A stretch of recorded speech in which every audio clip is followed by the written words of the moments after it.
here's my ego saying, dog, there's too many dudes at the house. You know, keep seeing the same guys at a single woman's house. You know, she ain't messing with them, dog, because, you know, you laying it down so right, you know, so good. She couldn't possibly, you know, because, well, you know, and like I said, it just never occurred. It never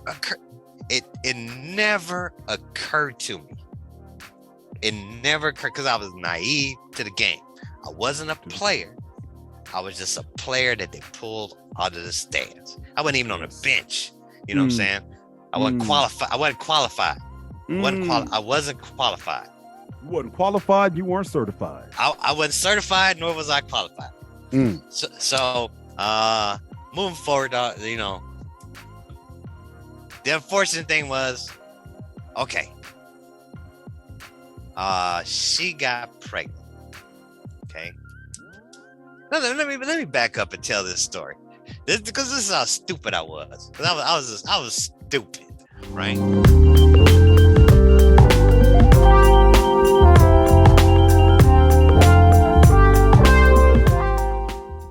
And, you know, again, I think that a lot of young guys probably fell into that trap where, you know, she was a source of protection, and they didn't protect themselves. So, correct. That's a story I think that we hear quite often, and to be honest, it really makes me mad when that's another narrative. I think we hear that culturally.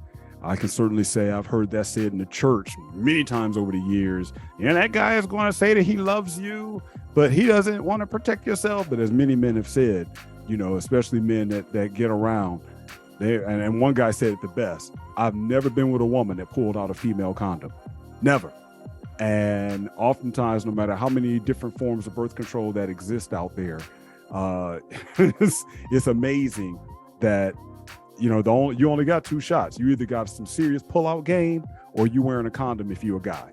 And yet, you know, everything else is really up to them. And once it's done, once you decide to go in raw, and as they say, you know, you want to shoot up the club, it's a wrap. Unfortunately, it's not a wrap, but it's a wrap if she lies. And I'm sure it's probably hard because you want to trust her. You know, you may not be in love, but you like her, and so on and so forth. So, yep, common story. So yeah, I mean, and that's kind of one of the things about it. But you know, you got to kind of understand my mindset. Is, you know, I trusted her, but I was still, you know, kind of naive to the game. From my perspective, and then I say literally, because I had uninhibited access in the morning, in the afternoon, at lunchtime, at night, I could just drop by, you know, because I could drop by any time, and it was really random on what I did. In my world, I was her only dude. See, my ego was just blowing me up, man. That ego on the right side was like, Jose, man, you play a player of the Himalayas. You know what I'm saying? You know, Jose on the left, he wasn't really saying a whole lot. He was like, you know, you're wrong, but I ain't got else much to say because you're already doing what you're doing. You know what I'm saying? So Jose on the right was just feeding, you know, my ego was just, you know. So I thought that, you know, I just thought that, I thought she had a tattoo on her neck that said, you know, JOO, was like, you know, Jose on, you know, on OJ, you know, owned by Jose, you know, it's like, so anyway, that was my mindset, and that's the reason why I thought it was okay to go in raw. Because I thought she could not be hitting anything else because I'm always over there, you know, or whenever I felt like going. So,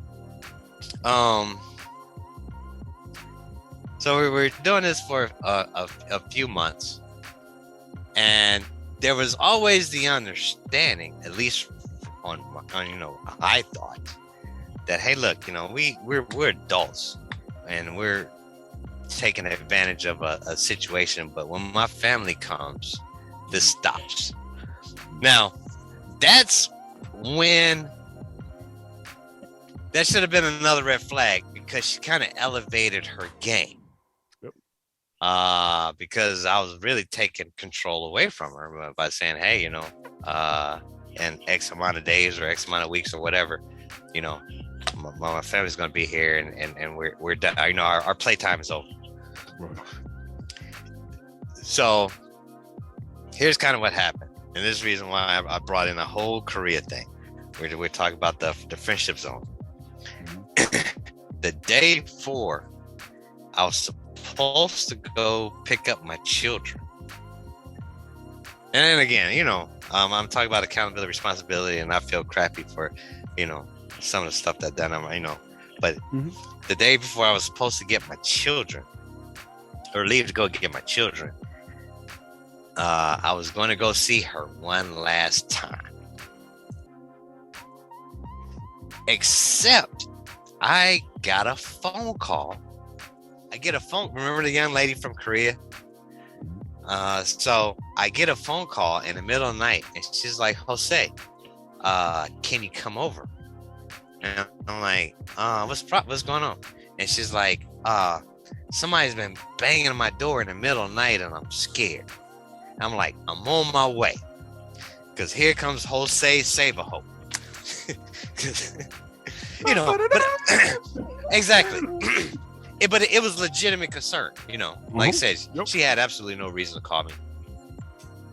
Anyway, I get there, and the situation was completely different. And this was a booty call. I mean, it was just it was just coincidental. And so, you know, it's like it was just coincidental. So, wow. Yeah. So females that call you in the middle of the night, nothing good happens after midnight. You know, those phone calls, you young fellas, those phone calls that you weren't expecting. You know, the females can have a little black notebook, you know, just like Bill Bellamy in a Rolodex. You know, it's like, who am I going to call today? Let's call. You know what?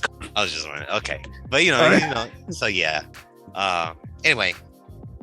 But I think it goes to show that it sounds like similar to the first girl, and I wrote this down, that I was going to say, did you put your cape on? And I'm glad you just said that about this woman that called. You did put your cape on. So it sounds like, and let me throw this in there, I think a lot of guys don't realize that the level of game that a woman has, that the average guy, that I'm going to say 98, 99% of the dudes have, they got them beat. Women only really complain about that 1 or 2% of guys that they have better game than what they do. But you got to figure, since a girl, depending on when she started developing, whether it's 12 or whether it's 18, since then her game has been crafted, honed, precise. And so here it is, she knew to call you, and she knew you would put your cape on to come over there for that booty call. Otherwise, if she would have probably been a little bit more overt, it might not have worked, because it didn't work last time. But if she says, hey, I need some help, you'll be like, here I am to save the day, and there you go.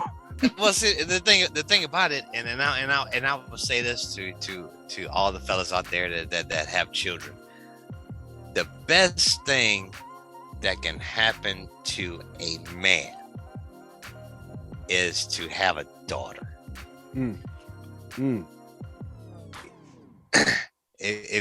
know, maybe I'm off, and this is just my opinion. I'm not a psychologist or psychiatrist or anything like that. But you know, think about it and ponder it on yourself. Think about the fellas that you know that just only have sons. They have a kind of different, you know, persona, if you will. What happens when a man has a daughter is, one, the, you know, fraternal protective instincts just kind of they kick in. And so it doesn't matter if it's his daughter or his wife or his mother or his sister or his aunt or another lady or an old lady on the side of the road. He's now wants to help all female, all women, because, you know, first thing he says is, damn, there's an old lady on the side of the road with a flat tire. what if that was my daughter? So I'm going to help her out, right? The second thing is, and it's a blessing, when men have daughters, they learn. Look, I have never been a nurturing type of guy. And that's, like I said, I told you about that. That's a fault of my own. Men have daughters, they become nurturers. But the key thing about a man having a daughter is your daughter learns at an early age how to manipulate the game. Word. See, when it's just a single parent household and the mother is raising the children, the mother raising the daughter can't manipulate the same way she can when there's a man in the house. Word. It's just something about daddy, I need a cell phone. You're like, you don't need no cell phone, and she's like, well, the way I figured it is if if I go out and hang with my friends, it'll be easier for you to check up on me. You're like, but your mom said you can't have a cell phone. She's like, but then it would ease your worry. And you're like, that makes pretty good sense. And then you go talk to your wife. You're like, I think we should get her a cell phone. That way we can keep up with her. Not realizing that we're causing other issues. But she just so she learns subtle manipulation early. Well, that game her manipulations as a child on her dad and her brothers, gets transferred when she becomes an adult, because she knows how to subtly manipulate, other men. Yes, facts. That's on. So dudes, on the other hand, because young boys, when fathers have sons, we just teach them game. The problem with should.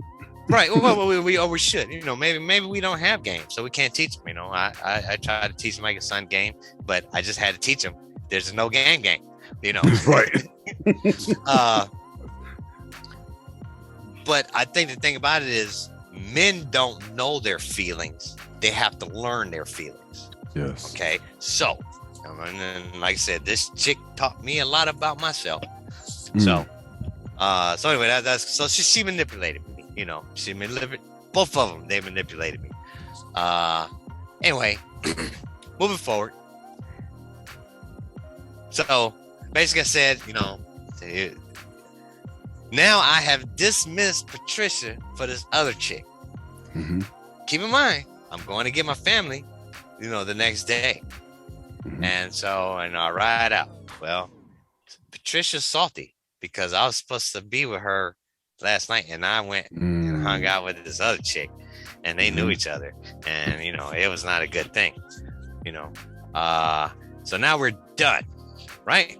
Well, here's red flag number 3. The phone started ringing at my house at the craziest times in the evening. My kids answer the phone, like, my wife is answering the phone. And it's like, what the hell is going on? Now I have to talk to this chick, and act like it's a legitimate situation. But it's like, why are you calling my crib when we're done? So again, she knew, and now I know that she had the power to blow me up. Yes. And she was Quick question. Yes. Finish that statement. Well, like I said, she knew she had the power to blow me up, but she was letting me know that she had the power to blow me up. And so that was kind of like, a indirect threat, if you will. I could just blow this whole thing up, so that was kind of like the red flag that started changing things. Well, just to be fair, so from my clarification and the audience's clarification, and by the way, let me say, hey folks, please like the video. If you're digging the story, like the video, subscribe, because we're going to try to get more of these stories told. But my question for you is this: you said that you're done. Now, were you on pause, or was this affair done because it's like, look, nope, I'm about to be with my wife and family? Or was it, hey, while my wife here, we're going to chill, but but we still cool, but right now let's just put it on pause. It wasn't done. It wasn't at the point where you could stick a fork in it because the meat was falling off the bone. We hadn't gotten there yet. It was kind of like we're on pause, So she was really tripping then. You hadn't even booted her to the curb. No. She was still staking her territory. Exactly. So what ended up happening, like I said, we kicked it here and there, and it was, incremental, if you will.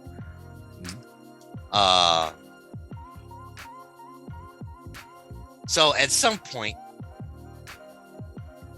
okay, there's a couple of details I need to throw in here. One day I went by, unannounced or whatever, and there was a fella there, and I knew him. He was in a unit nearby, but she talked about him all the time, like they were friends, and then I went by another time, and there was, a guy there, and I knew about him because she talked about him all the time. Some of her family members came in from out of town, and she had a party, and I went by there, and those, one of those guys is there because she talked about him all the time. So again, here's my ego saying, dog, there's too many dudes at the house. Keep seeing the same guys at a single woman's house. She ain't messing with them, dog, because you laying it down so right, so good. She couldn't possibly, because and like I said, it just never occurred. It never occurred to me. It never occurred because I was naive to the game. I wasn't a player. I was just a player that they pulled out of the stands. I wasn't even on the bench. You know what I'm saying? I wasn't qualified. I wasn't qualified. I wasn't qualified. You wasn't qualified. You weren't certified. I wasn't certified, nor was I qualified. So moving forward, the unfortunate thing was, okay, she got pregnant. Okay. Let me back up and tell this story. Because this is how stupid I was. Because I was stupid, right? But this cap save a hoe. I get a call. I'm laying next to my wife in bed, sleep. I get a call in the middle of the night. Yeah. And I answer the phone, and it's like this, that, and the other. And so, again, I'm still in the military.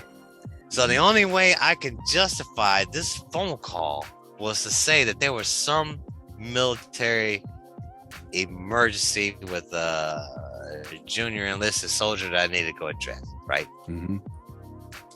So I go over to her place. I'm like, what in the hell? Why would you call me in the middle of the night? And then she says, Sergeant so-and-so, tried to, he was just over here, visiting whatever, and he tried to make, advances on me. And I'm like, okay, whatever, this, that, and the other. But now I got to extricate myself to get myself back home. But she made it clear, like I said, I was stupid, but she made it really clear that I wasn't going anywhere until I gave her some D. Which let's be clear about something. And I don't understand it. So I will probably offend a lot of women if I make this statement, which I can't keep to myself. But fellas, any woman who says that after a sexual assault that she wants to get busy with you, either something is unstable, there's a hormone issue, or something. I'm like, keep sweating. Something just ain't right. Just ain't right. And so, but I have to go back and say, in my defense, even though I was stupid, the reason why I went through with the deeds is because at this point, her threats are getting a little bit too real. Can I stop you 1 second there? Sure. In essence, though, especially in the day and age that we're in now, it sounds to me like you were assaulted because you were coerced into doing an act that you did not want to do.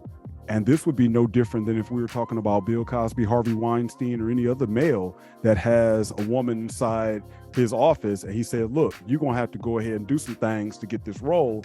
The woman says, okay, well, I don't want to do it, but I don't want the repercussions, or any other job where it's like, you got to do this. And we certainly in our culture today say that that's not right for a male to be able to do that. So is it fair to say that you were assaulted? Well, no, I wouldn't say I was assaulted, because again, I put myself, and then I'm fully accountable for that. I put myself in that position. But one would argue that a woman would say that too. Well, the thing about it is, if not for, but to. Like, if I had not violated my marriage vows in the beginning, Jose would not have found himself in this situation. So there are married women that find themselves in the office too. Because I'm just trying to keep it 100, because I do want to make this point, because I think it should be fair and balanced, because you notice, even as we're having this discussion, it's almost like, as a man, we can't even put ourselves in that victim role. So let me give you an example. I heard someone was telling me a story that they're being compelled to do something at work that they don't want to do now because they're worried about the repercussions to the management. And the management happens to be a woman in this case, but it doesn't involve anything sexual or anything like that. But they are being compelled to do something that they don't want to do. And I said, I have to sit inside my 9 to 5 and watch videos at least once or twice a year that simply say, especially if a woman is being coerced to do something she does not want to do, that's harassment. Why is it that we as men almost can't put ourselves in that exact same position? I didn't want to do it, and I did it. But yet we do have the space for women to say, because there's no way a woman would say, you know what, I shouldn't have gone to that frat party, got drunk, 12 guys, I'm the only one there. And we now are in a day and age where we say that's right, because no means no. If you didn't want to do it, you had the right to get up and leave, no matter how many guys are there. And we've now progressed to a point where women don't have to say, I shouldn't have been there. So I'm personally going to say, as a dude, yeah, you may have, the circumstances that got you there may have been wrong. But at the same time, I'm going to hold women to the same standards that we are held as men. You still had to do something, because your spot was going to get blown up if you didn't lay the pipe to her. In much the same way that woman's role, or a dude says, hey, we done slept together this one time, but now I'm going to tell your husband, and she does it again, but she didn't want to. We still allow her to have room and space to say, you know what, I had to do something I didn't want to do, and now that dude can be brought up on charges. Well, I think, at least for me, and this is kind of the way I look at it. Hell, I don't think you really hear it talked about that much, but it was blackmail in an adulterous relationship. Mm-hmm. But there's no honor amongst thieves. No honor amongst thieves. Nope. No honor. So like I said, I'm ill-equipped. Yep. For the game that I'm just, now, I'm getting hit with 3-pointers, and I can't defend from the basement. I can't do nothing. Yes. And so I'm stuck. Yes. The only thing I could do is try to play some defense and just run up and down the court. And that's what I'm trying to do. Yep. I'm just trying to hang in there. Okay. So I'm trying to hang in the game, running up and down the court, play a little defense until I could come up with another game plan, to get out of this. So, red flag number 4. And you know what? I wouldn't do this to you, but remember those cats, the single cats that I was with? Uh-huh. So this, like I said, we are a pseudo family, so they come over to the house, they play with kids, we're still cool, we're friends. They're single. And I'm like, hey, cuz, I know this chick, I'm gonna hook y'all up. And so to get her off my back, I tried to hook her up with single guys that could give her the attention that I thought she was looking for. Okay. Okay. I'm thinking of the song. It ain't no fun. No. It wasn't like that. I was literally trying to fix her up with somebody that could give her the time and effort and energy and whatever that she needed. And she, she flat out shut down like every. It was kind of true, but it was. I realized the flag here was she don't want a single guy. I was already a mark, and so I'm from Detroit, right? So I realized at that point that I was a mark. I had been hustled this whole time. Yes. Okay, I'm a side piece, right? So, but I'm a male side piece, and my ego, like, wait a minute, I'm being used. I've been abused, and like Joe Simon said, I've been used, and I've been abused, and I'm mad as hell. So anyway, yeah, at the point where I figured it out, it was too late. Because again, I had been going in raw under the auspice, that I'm trusting her. She says she's on birth control, which, a couple of months passed, so she clearly was on birth control. All of a sudden, she says that she's pregnant. I don't, and that phone call or that conversation, I literally don't remember. I don't remember it. I couldn't tell you where it was. If it was sunny out, wintertime, summertime, I don't remember. I just remember, she said she was pregnant. And let me just throw in, because that's a good spot let me just throw this in. For the guys, especially, again, let me get this message as well to the young guys. If you get a woman pregnant that you don't want to get pregnant, or especially if it's, a side piece, somebody you have an affair with, whatever, again, you don't want to get pregnant. I don't care if you're 16 and y'all just, high school, classmates, or if you 46 and you don't want to get this woman pregnant because, you may have a wife at home, or you just don't want to be stuck with her. Your mind will probably not remember that moment, because as soon as you hear that, the input, it's almost like being in an accident. The input coming in, your mind is just going to be like going so fast, you won't be able to process it. So my advice to you, as someone who was there as well, and Jose, I don't know if you agree or not, you almost have to handle like the police do with the shooting. Where people get messed up is they run and the police say, hey, what happened? And they say, blah, blah, blah, blah. I did.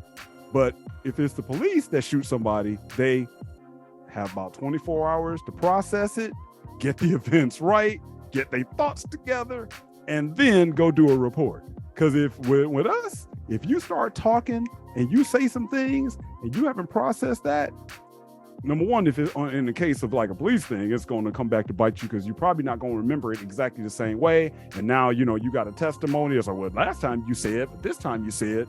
But I can tell you certainly, especially the younger you are, the more inexperienced you are with women or your situation, you are going to jack yourself up. So when he says he don't remember, dude, I know exactly what you're saying, Jose, because there's so much coming in at you that fast, man, especially in your situation.